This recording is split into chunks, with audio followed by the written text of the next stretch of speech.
For our first guest, Ruby Keel. Growing up in a small town in Michigan, my life was very sheltered. After I graduated high school, I majored in business at UT Dallas.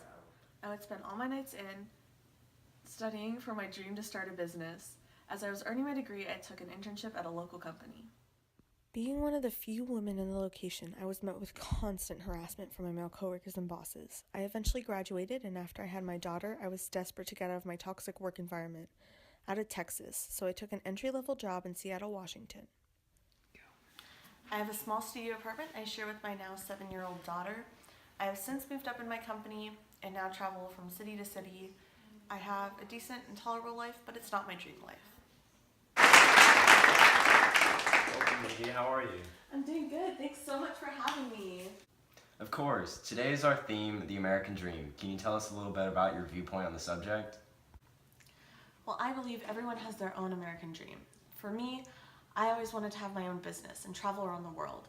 I believe that while there are many opportunities in America, not everyone has the resources and skills to become successful in this very competitive world. There are many factors that go into finding the American dream, but unfortunately, the playing field is far from even. What difficulties do you feel have had the greatest impact on your journey to your dream? I have grown up extremely fortunate and privileged in many ways, but have also been at a loss in many others. I had a father and a sister who were always there for me. I had an education, and I had a safe home and space to live in. But growing up in a very conservative and traditional environment made it difficult for me to be seen as a strong-willed individual instead of a bratty or bossy girl. That paired with my family's income troubles definitely were very big obstacles for me to get to even where I am right now. You've mentioned some of the discriminations you face because of your gender. Could you go more in depth? Yes, gender has always played a big role in society, and only recently have women begun to take back their power and fight back against traditional gender roles. But things are still uneven. Men are dominating leadership roles, and the wage gap is indeed still a real thing. In the company I work for, it's fairly rare for higher job opportunities to open up, but each time one is opened, much less experienced men are placed in roles above me. I also share the same job with a few other businessmen who do the same work as me at the same level, but get paid significantly more than me. I believe this is because of my time commitment in order to care for my children, which occasionally causes me to have to leave work for my children. Thanks for coming in and sharing your story. Thanks so much for having me. For our next guest, Noah Jacobs. America's always been easy for me. This is my estate that I've inherited from my parents. They were able to easily pay for my college tuition. I went to Harvard and studied business, which was extremely easy to get into because of my father's connections with the admission board there. After I went to Harvard, I started my own business with a loan from my father. My business was very successful thanks to family connections with retailers, manufacturers, and suppliers. But no matter what happens to my business, I will always have my parents' money to fall back on.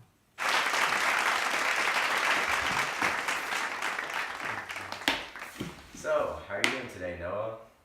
Great, of course. I mean, we live in America. How could it get any better than this?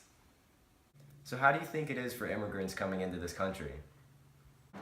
Well, it may be difficult for them at first, and they may not become millionaires, but after they work hard and long enough, they should be able to obtain economic independence and the opportunity for social advancement through financial gain, as long as they manage their money well.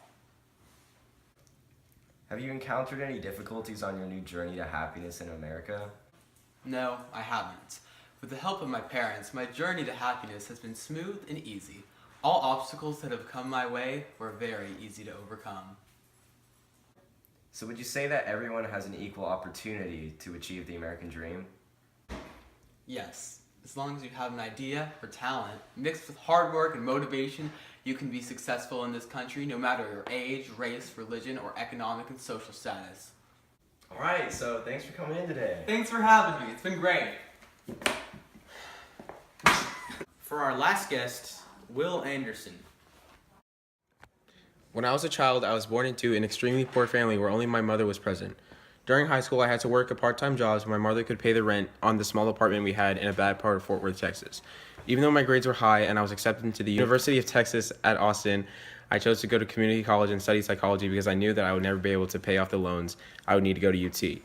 Currently, I am working as a salesman at a local car dealership because I was unable to find a job in my field.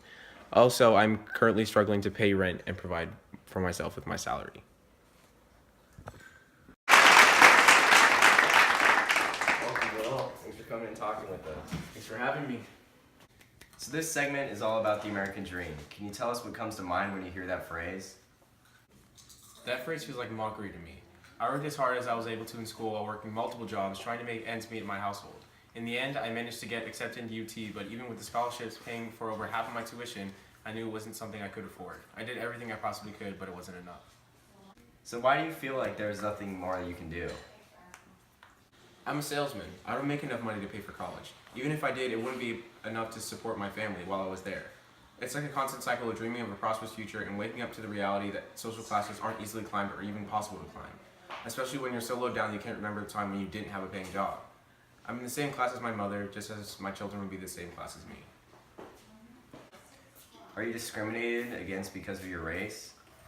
Yes, definitely, especially in the workplace. Sales is a department largely based on image and presentation, so when I see far less qualified white men and women take the same jobs I applied for, I can't help but see how I was profiled because of my race. Even though everyone is supposed to be equal in America, prejudices against minorities are still present in society and affect my life greatly. So do you feel like you've achieved the American dream? Not at all. I barely make enough money to support my family and myself, and I'm trapped in an endless social and economic loop of defeat. I was once a stereotypical young man full of strength and hope, but now I feel as though almost my life was set up to fail, to be right outside the reach of the American dream. So thanks so much for coming on the show, Will. Thanks for having me. We've talked to a lot of different people today, and it seems that the American dream and its ability to be reached is based on uncontrollable variables of each individual's life. The idea of the American dream is not as simple as it once was. It seems the American dream is dead, and the children of the poor now disproportionately stay poor, while the children of the rich disproportionately stay rich. Thank you all so much for tuning in tonight. Until next time.